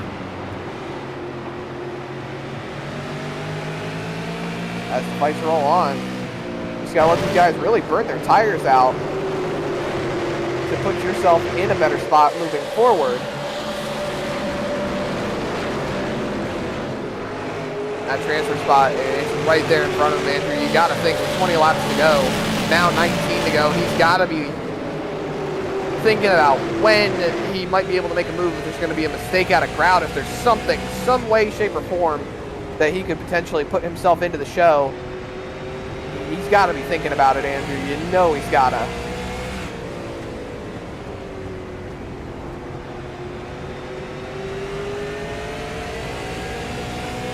Oh, there's an opportunity. Jake Grout gets the wall down the backstretch. Inside of 20 to go. Laps clicking down in a hurry. We can recap what's going on up front, too, because Steele Langford has pulled away with this race lead. He's got over a half second back to Cole Cabry. Langford leading. Cole Cabry second place. Kyle Souza in third. Joel Smith in fourth. That's a run through your top 4, and then Justin Crow in 5th makes it a run through your top 5.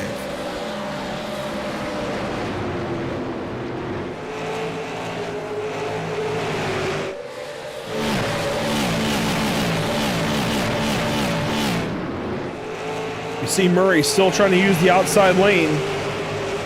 Looking around, searching for something. I like it. 15 to go. You got to try something here. Like I said, Andrew, when does that point come that you know for a fact you got to get up on the loud pedal, you got to get rolling, you got to try to find a way around, put yourself into the show. Right on that back bumper of Grout. No time like the present.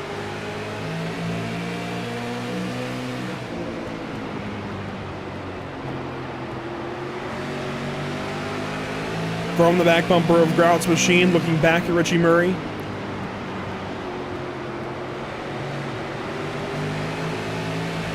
Murray gets to the outside, contact there. Grout puts him in the wall a little bit. But Murray's alongside for this 6th position.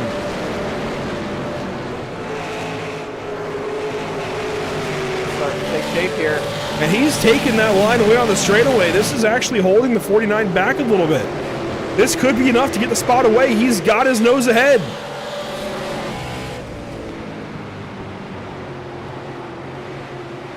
He's got it off the corner. Is he going to get clear? Murray makes the pass. And now Murray gets in. That's impressive to go around the outside of your 5 flags. I told you, I said it in Heat 1, that outside line might be able to work for these guys, and it has now.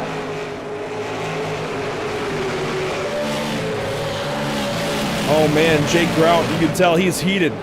At the rear end out there out of turn 4. Inside now of 10 laps to go. That was 9 to go at the line. And Murray's coming alive on this longer run. That's something interesting to take note of. As the run goes on, he gets faster. He's onto the outside now of Justin Crowe.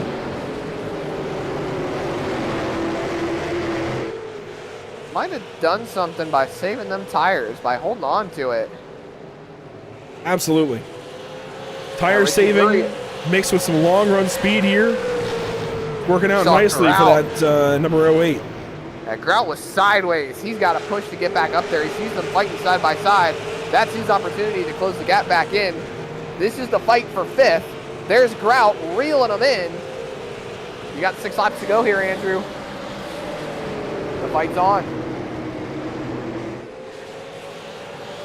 6 laps to go, coming to 5. Richie Murray has just made it around 2 cars on the outside lane and now pulls up on Joel Smith to try and make it 3. Meanwhile, Cole Cabry is all over the back bumper of Steele Langford. Here we go. 5 laps to go in heat race number 2. This is for a starting position. These guys are locked in right now, yes, but Cabry would like to move up 1 spot and start from the 12th spot as opposed to 14th. He's got the time to do it, and no time like the present. I've said it already. 3 laps to go at the line. Nose to tail. Little ways back with 3 laps to go. Here we go. Justin Crowe, Jake Grout. This is your transfer spot battle. 2 laps to go this time by.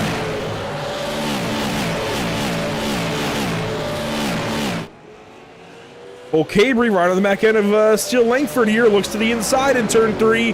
White flag this time by. Brought to you by Whiplash Sim Cams. In the air. Langford still holding pretty. No challenge out of Cabry at the moment. Still hanging tough. Down the back straightaway they go. It looks like Steele Langford's going to be able to lick the stamp and send it off into turn number 4. Steele Langford hangs on to the heat race win. Up ahead, or back behind. Justin Crowe hangs on to the final transfer spot, and Jake Grout immediately with the Alt F4. He is not happy.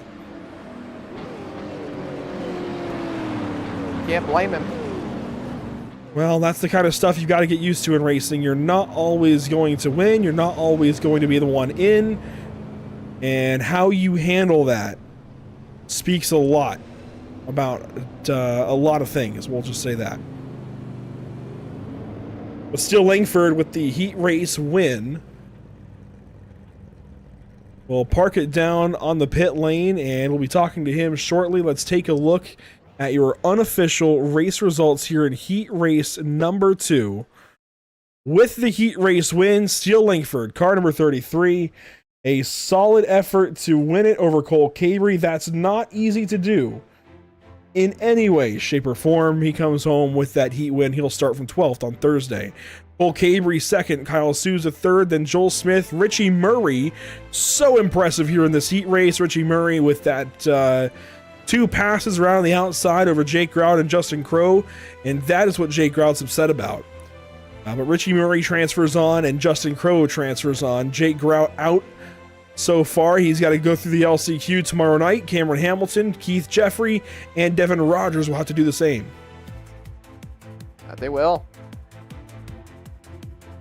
But they'll be joined by Charlie Bates, Kernan Church, Eric Tracy, and Noah Boucher. So a lot of notables we'll be seeing in that LCQ. Like you said, Andrew, earlier on in the broadcast, 6 will transfer from that LCQ there's going to be, if I'm doing my math correctly, because we had 14, so that would be 8 out of this race, 9 out of the last, so that would be a total of 15 cars 17. in the LCQ. 17, excuse me. I am not the best at math.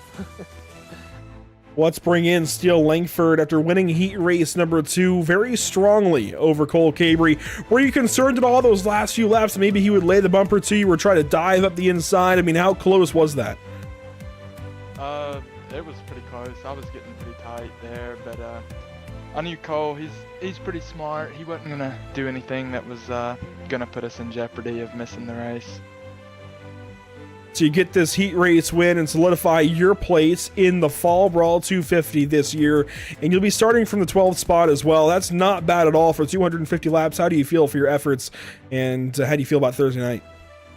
I feel like we've got a pretty good car. I mean, just showed it there that basically I just messed up qualifying and just was rusty and got just messed it up. So I felt like that was good little practice session, see how we were, but was pretty happy with the car. Was a little tight, so I'm sure we'll get it loosened back up and we'll be ready for 250 laps on Thursday night. You talk about messing up qualifying. What's the pressure like to go out there and run 2 perfect laps, and really 1 perfect lap, because lap 1 was the lap of record for most drivers? Man, it's so hard when you're sitting there and you're running laps, and then you're just sitting there, and I mean, I was like the 35th, 34th place car to go out, and I mean, there was only like 5 cars to go out after me, and you're just sitting there and you're watching each car go, and it's been so long since you went out and turned a lap, and then they tell you it's your time to go, and I mean, it was like 25 minutes from the time I'd been out there, so just to go out there and then have to hit a perfect lap after that long, that's a pretty hard thing to do, I'd say. Well, congratulations on the heat win. This puts you into the Fall Brawl on Thursday. Hopefully we're talking to you again Thursday evening. Congratulations once again. Yeah, thank you. And I'd like to thank you all for the broadcast, and then Jacob Harberts and everybody at CFM and LMR. I'd like to thank Chubb Shockley for spotting, and then all my sponsors, Fred's Race Engine Design and High Point, and Justin Brooks, and just everybody that helps us get here. So, and once again, I'd like to thank you all for the broadcast. There you go, Steele Langford with the heat race win over Cole Cabry, an impressive win as well. Good to talk to him, Zach, and hear from each of these heat race winners when it's all said and done. 49 laps led, and he did not start this one from first. He started this thing from 3rd place and raced up there to get that heat win, unlike Parker Traves. Yeah, lap 27 was the move when it was made on Cole Cabry. Like I said, just went up to the outside line. Steele Langford said, "Hello, thank you, sir." That door was open, and he took full advantage of it. That'll do it for us this evening from the Five Flags Speedway. Thanks for tuning in. It's been a pleasure so far, and a pleasure as always. Let's take a look at what's upcoming for us here at Pit Stop TV. Next up, it's the SimRap Market Series. A lot of SimRap Market this week. The SimRap Market Fall Brawl 250 and the SimRap Market Series here as we head to Iowa Speedway tomorrow night, November 20th.